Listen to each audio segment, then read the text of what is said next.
శ్రీ మహాగణాధిపతయే నమః. సరస్వత్యై నమః.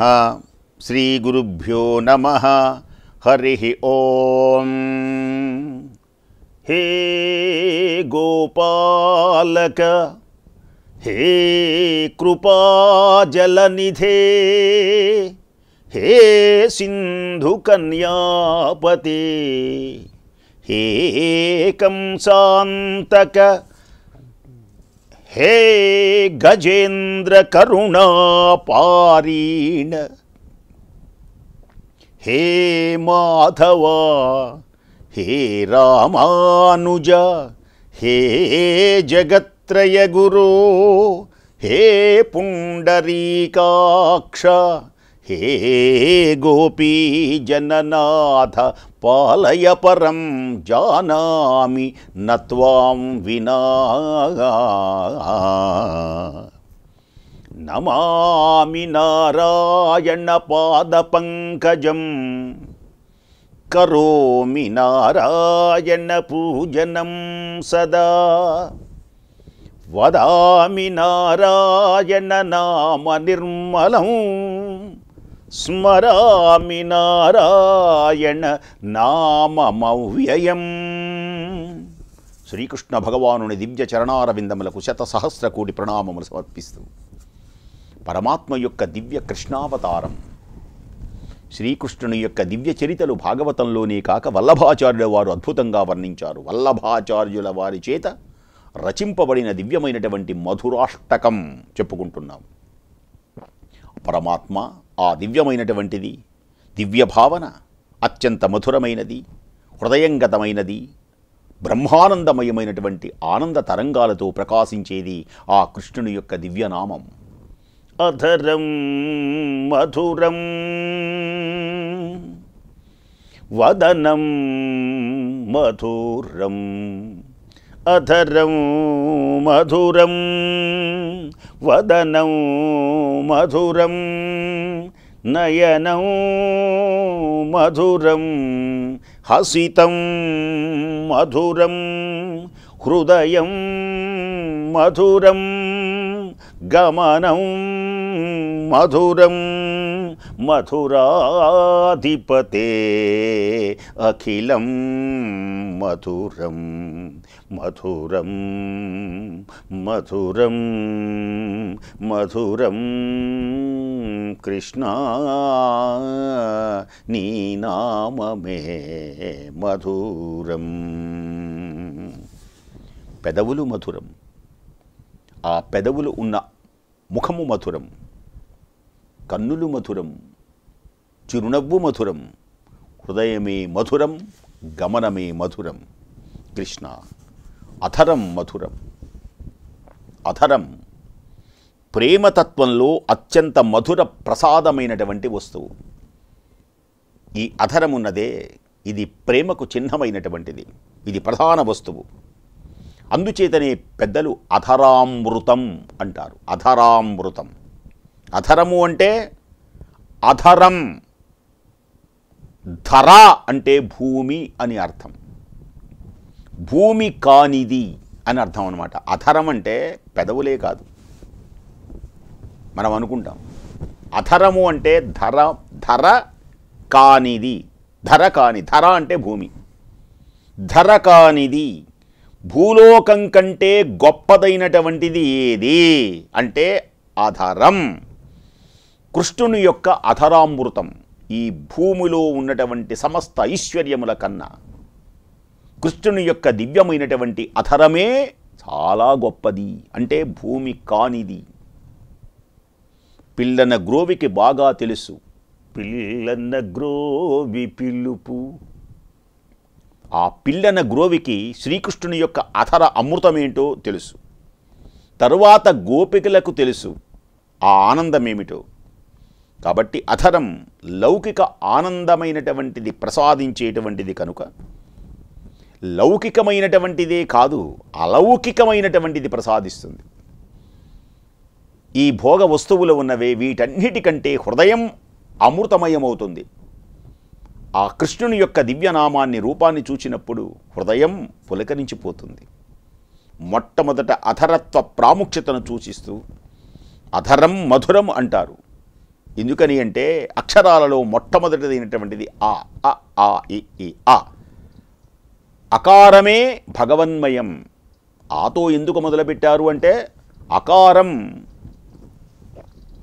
భగవంతుడే అకార స్వరూపంలో ఉంటాడు. ఆ అంటే విష్ణువు అని కూడా ఒక అర్థం ఉన్నది వేదాంతపరంగా. కృష్ణుని యొక్క ముఖార విందాన్ని ఎన్నిసార్లు చూచినా అధరం మధురం వదనం మధురం. కృష్ణుణ్ణి ఎన్నిసార్లు చూచినా కృష్ణ ఇంకా చూడాలి, ఇంకా చూడాలని కోరిక కలుగుతుంది. ఇంకా చూడాలి. సకల జీవుల్ని తన మాధుర్య గుణంతో ఆకర్షించేటువంటి వాడు. మనసు నీపైన మరలిన చాలుగా, మనసు నీపైన మరలిన చాలుగా, పుల్లులే జింకల ఈ లెంకలుగా మారుగా, మదిలో నీ స్మరణ సలపిన హాయిగా, మదిలో నీ స్మరణ సలిపిన హాయిగా, బ్రతుకే తీయనయై వెన్నెలయై కాయుగా, బ్రతుకే తీయనయై వెన్నెలయై కాయుగా, నిరుపమలీల నిలయ దయామయా. మహానుభావుని ఆ దివ్యమైనటువంటి వదనాన్ని చూడాలి. వదనం మధురం మధురం మధురం. మహానుభావుని యొక్క దివ్యమైనటువంటి వదనం సర్వజీవుల్ని తన మాధుర్య గుణంతో ఆకర్షించేవాడు గనకనే కృష్ణ. కృష్ణ అంటే ఏంటంటే ఆకర్షయతి ఆకర్షయతి ఇది కృష్ణ. కృష్ణుణ్ణి ఒక్కసారి చూచిన తర్వాత ఇంకొక రూపాన్ని చూడబుద్ధి కాదు. అంతటి అందమైనటువంటి వ్యక్తి. అందుకనే రుక్మిణీదేవి భాగవతంలో అంటుంది, రేపు వస్తుంది మనకి ఇవన్నీ. కనియన్ రుక్మిణి చంద్రమండలముఖున్ కంఠీరవేంద్రావలగ్నున్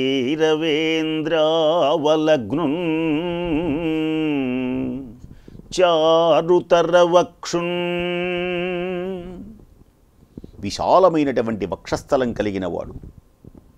కంఠీరవేంద్రావలగ్నున్. ఏ సింహము వంటి నడుము కలిగినటువంటి నడుము కలిగిన వాడు. సర్వభూషాన్వితుడైన వాడు. శంఖము వంటి కంఠము కలిగినటువంటి వాడు. గంభీరమైన కంఠధ్వని కలిగిన వాడు. అద్భుతమైనటువంటి రూపం కలిగినటువంటి ఆ కృష్ణ పరమాత్మను రుక్మిణీదేవి చూస్తుంది. రుక్మిణీదేవి ఏమిటి, ఎవరు చూచినా సరే, నీవు చూచినా నేను చూచినా ఒక్కసారి కనుక పరమాత్మను, సకల జీవుల్ని, ఈ చరాచర ప్రపంచం ఆయన వేణుగానానికి ఆనంద పారవశ్యం చెంది ఎండిపోయిన చెట్లు చిగురిస్తాయి. పాలు గనక ఇవ్వకపోతే ఆ వేణుగానానికి పాలు అలా చేపి పాలధారలు ఆవుల యొక్క అలా తన్నులలో నుంచి జలజల జలజల రాలుతూ ఉంటాయి. ఈ లోకమంతా ఎండిపోయినటువంటి పొలాలలాగా ఉన్నటువంటి హృదయాలను, ఎండిపోయినటువంటి హృదయాలను అమృతపు చినుకులు పడగానే భూమి ఎలా పులకరిస్తుందో, బీటలు వారినటువంటి హృదయాలను మరల అమృతతుల్యం చేసేటువంటిది ఆ దివ్యమైనటువంటి రూపం. కనుక వదనంలో కన్నులు మధురమైనవే. శ్రీకృష్ణుని యొక్క ఓరచూపులు యశోదాదేవి మారాం చేసినప్పుడు చూస్తాడాయన. మన్ను తిన్నావా అంటే ఆ బుంగమూతి పెట్టినప్పుడు ఆ చూపులు యశోద. అలాగే గోపికలను చూచేటప్పుడు వయ్యారంగా చూడటం, అమాయకంగా చూడటం, ఇలాంటి ఆ చూపులు, ఆ వదనం ఉన్నదే చాలా గొప్పది. హసితం మధురం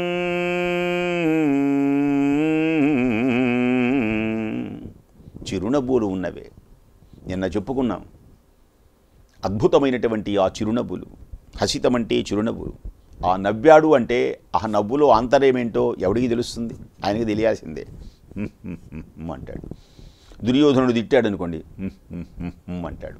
శిశుపాలుడు తిట్టాడు అనుకోండి, అంటాడు. ఎవరైనా మాట్లాడుతున్నారనుకోండి, అంటాడు. తాపసులు మొరబెట్టుకుంటున్నారనుకోండి, అంటాడు. ఆ చిరునవ్వులో ఎన్ని అర్థాలు ఉన్నాయో, ఆ చిరునవ్వులో ఎన్ని భావాలు ఉన్నవో, ఏవేమి చెయ్యదలుచుకున్నాడో ఆ చిరునవ్వులో, అవన్నీ భక్తులకు తెలుసు, యశోదానందనకు తెలుసు.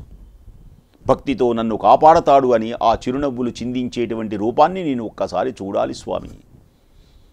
కరుణా కటాక్ష వీక్షణములు నా మీద ప్రసరింపచేయి స్వామి. యశోదకు తెలుసు ఆయన హృదయ మాధుర్యం, పరమ ప్రేమతత్వాన్ని, అది నిలయమైనటువంటిది ఆయన హృదయం.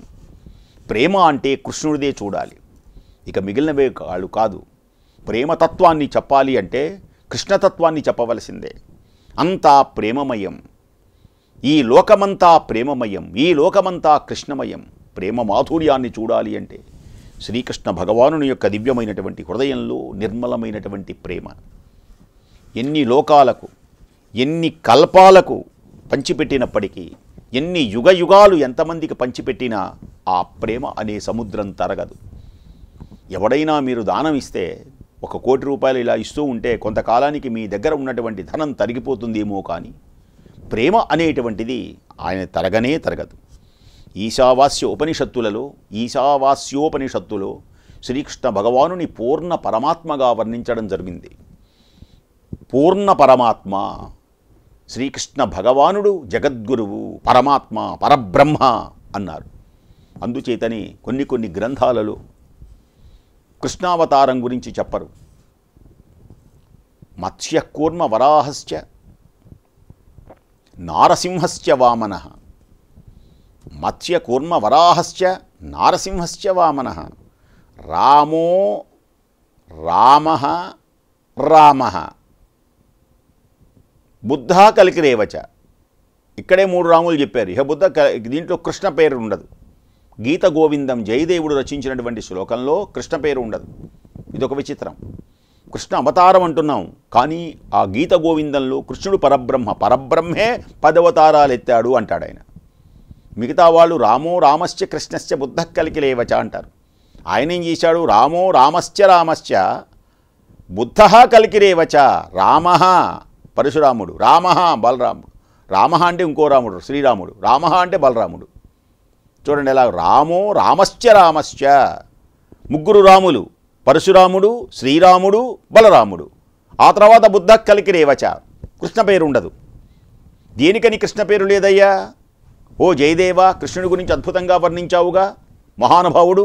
యారమితావనమాలినా సఖీ యారమితావనమాలినా, ఇవన్నీ జయదేవుని అష్టపదులు.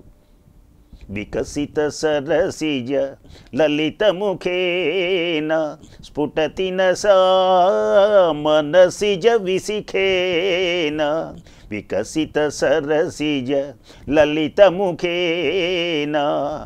మహానుభావుడు ఆనంద పారవస్యంతో ప్రకాశించేటువంటి, దివ్య తేజస్సుతో వెలుగుందేటువంటి మహానుభావుడు పరమాత్మ పూర్ణపురుషుడు. ఆ పూర్ణములో నుంచే ఎంత తీసుకున్నా పూర్ణతకు వెలి ఉండదు. పూర్ణ నిండైనటువంటిది ఒక సముద్రం ప్రేమ. ఆ సముద్రంలో ఎన్ని నీళ్లు తీస్తే తరుగుతుంది. నీ కుండలోదో నీ గ్లాసులోనో నీళ్లుంటే అది తరిగిపోతుందేమో, కానీ కృష్ణ భగవానుని యొక్క దివ్యమైనటువంటి పూర్ణత తగ్గేదే లేదు. ఆ ప్రేమను గురించి ఆనందించేటువంటి వారే ధన్యులు. ఆ ప్రేమమయమైనటువంటి మహానుభావుని కృష్ణ కృష్ణ కృష్ణ. నవనీత చోరుడమ్మా, నందగోపాలుడు భజన చేస్తారు, పాటలు పాడతారు, ఆనందిస్తారు, చిందులు వేస్తారు. శరత్కాలపు వెన్నెలలో బృందావనిలో గోపికలు చేసింది అదే. ఆయన యొక్క నడక, మహానుభావుడు నడకలో వయ్యారం, నడకలో వయ్యారం. మహానుభావుని యొక్క దివ్యమైనటువంటి ఆ నడక ఉన్నదే, పరమాత్ముని యొక్క దివ్యమైనటువంటి నడక. గమనం హృదయం మధురం, గమనం మధురం సామజవర గమనా, సామజవర గమనా. ఒక సింహముల, ఒక పులిల, ఒక ఏనుగుల ఆయన బ్రహ్మాండంగా ఆ నడకే అద్భుతంగా ఉంటుంది. కాబట్టి పరమాత్మ సాకారమై ఆయన యొక్క వర్ణనాతీతం ఆయన నడక. ఆ నడకలో వయ్యారం ఉంటుంది. ఆ వయ్యారం పాదాలకున్నటువంటి చిరు గజ్జల యొక్క సవ్వళ్ళు వర్ణనాతీతం. గల్లు గల్లున గల్లు గల్లున గజ్జలు మ్రోయగా నా దగ్గరకు రారా కృష్ణ. కృష్ణ గల్ గల్లని గజ్జలు మోగుతూ ఉండగా వయ్యారంతో నా దగ్గరకు రా. నిన్ను ఎత్తుకుంటాను, నిన్ను లాలిస్తాను. చేతవెన్న ముద్ద చెంగల్వ పూదండ బంగారు మొలతాడు పట్టుదట్టి సంధ్యతాయితులును సరిమూవ గజ్జలు చిన్ని కృష్ణ నిన్ను చేరికొలుతూ. కృష్ణ, నీ గజ్జలు, నీ నడకలు, గమనం హసితం మధురం హృదయం మధురం గమనం మధురం మధురం మధురం గమనం. పాదాలకున్న చిర్రుగజ్జల నడకలు వయ్యారం, వర్ణనాతీతం, శుద్ధ పరమాత్మతత్వం సాకారమై భూమిలో సంచరిస్తున్నది అంటే కృష్ణుడే. శుద్ధ బ్రహ్మ సాక్షాత్కారం సాకారమై భూమిలో సంచరించింది. దర్శించేటువంటి భక్తుల యొక్క అదృష్టమే అదృష్టం. ఇలా శ్రీకృష్ణుని సర్వము మధురాతి మధురమే. ఆయన నివసించినటువంటి మధురాధిపతే అఖిలం మధురం. ఆయన జన్మించిన మధురానగరం, ఆ మధురానగరం కూడా పేరు చేతనే కాదు, సర్వమధురుడైనటువంటి శ్రీకృష్ణుని యొక్క యునికితో ఆ నగరం కూడా మధురత్వాన్ని నింపుకున్నది. అసలు ఆ పేరే మధురం. శ్రీకృష్ణుడు పుట్టడంతో ఇంకా ఆ దానికి ఇంకా గొప్పతనం వచ్చింది. మధురాతి మధురం. శ్రవణాష్టమి నడిరేయి స్వామి జన్మించే. అందుకనే మహానగరాలలో అయోధ్య, మధుర, మాయ, కాశీ, కాంచీ, అవంతిక, పురీ, ద్వారవతీ చైవ సప్తైతే మోక్షదాయకాః. మధురానగరం, మధురానగరం మధురం. ఇక పరమాత్మ జన్మించడం వల్ల మధురానగరానికి పేరు వచ్చింది. అది గొప్ప విశేషం. అది తెలుసుకోవాలి మనం. మధురానగరానికి ఎందుకు పేరు వచ్చింది? అయోధ్యకు ఎందుకు పేరు వచ్చింది? తిరుపతికి ఎందుకు పేరు వచ్చింది? షిర్డీకి ఎందుకు పేరు వచ్చింది? ఆయా దేవుడు అక్కడ ఉండటం వలన. కనుక ఇంతటి మధురాతి మధురమైనది ఆ నామం. అధరం మధురం వదనం మధురం. అధరం మధురం వదనం మధురం నయనం మధురం హసితం మధురం హృదయం మధురం గమనం మధురం మధురాధిపతే అఖిలం మధురం అఖిలం మధురం. ఇంకొక విశేషం, వదనం మధురం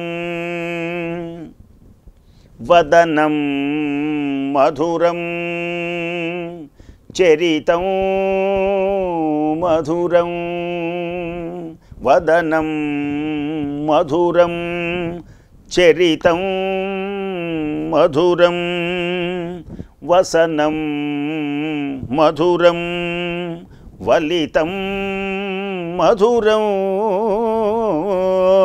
వసనం మధురం చలితం మధురం చలితం మధురం భ్రమితం మధురం చలితం మధురం భ్రమితం మధురం మధురాధిపతే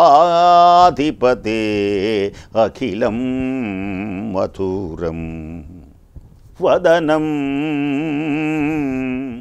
శ్రీకృష్ణుని ముఖము, శ్రీకృష్ణుని యొక్క ముఖము మధురం. చరితం, ఆయన చరిత్ర మధురం. వసనం, ఆయన కట్టుకున్న వస్త్రం మధురం. వలితం, పంచె చుట్టిన విధానం ఉంటుంది.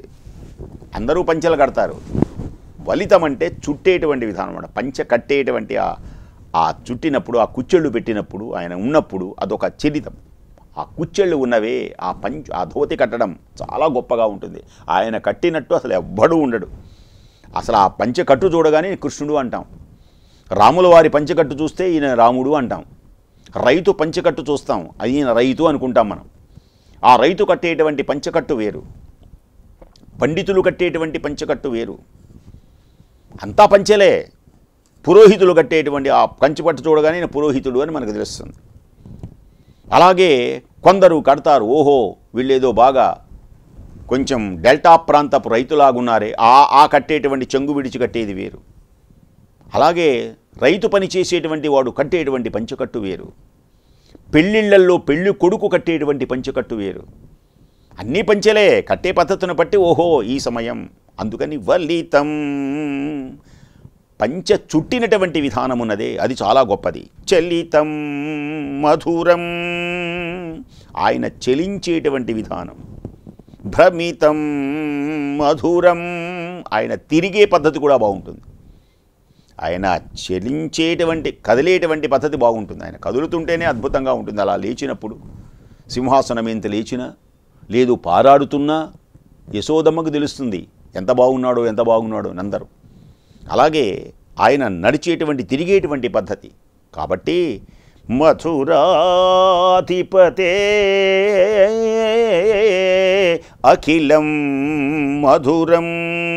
ఖిలం అంటే కానిది, అఖిలము అంటే నశింపు లేనటువంటిది. ఆయన యొక్క రూపము, ఆయన మాటలు అన్నీ నశింపు లేనటువంటివి అని అర్థం అన్నమాట. కాబట్టి అఖిలం అంటే, ఖిలం అంటే నాశనం, అఖిలము అంటే నాశనము లేనటువంటిది అని అర్థం అన్నమాట. శ్రీకృష్ణుడు అచ్యుతుడు అంటారు శ్రీకృష్ణ భగవానుని. కాబట్టి అలాంటి అచ్యుతుడు చ్యుతము లేనటువంటి వాడు. అలాంటి పుణ్య దివ్య మహోన్నతమైనటువంటి విశేషములలో శ్రద్ధాళువులై ఆ మధురాష్టకం, మధురమైనటువంటి నామాన్ని వినండి.